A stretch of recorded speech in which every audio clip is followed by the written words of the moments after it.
若這一束吊燈傾瀉下來，或者我已不會存在，即使你不愛，亦必須要分開。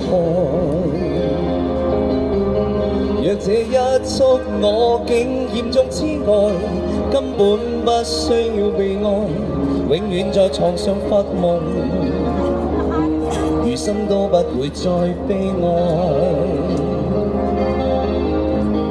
總需要勇敢生存，我還是重新許願，例如學會承受失戀。明年今日別要再失眠，床褥都改變。如果有幸會面，或在同伴新婚的盛宴，惶惑地等待你出現。明年今日未見你一面，誰捨得改變？離開你60年，但願能認得出你的子女，臨別亦聽得到你講再見。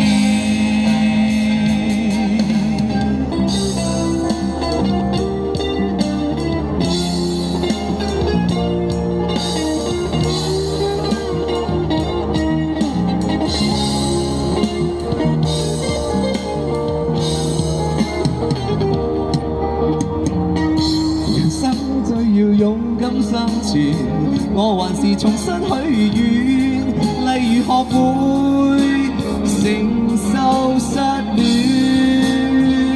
10年之前我不認識你，你不屬於我，我們還是一樣，陪在一個陌生人左右，走過漸漸熟悉的街頭。10年之後我們是朋友，還可以問候，只是那種溫柔再也找不到擁抱的理由，情人最後難免淪為朋友。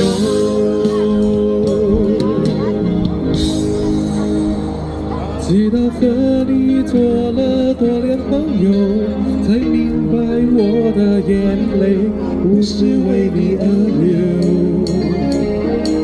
也為別人而流。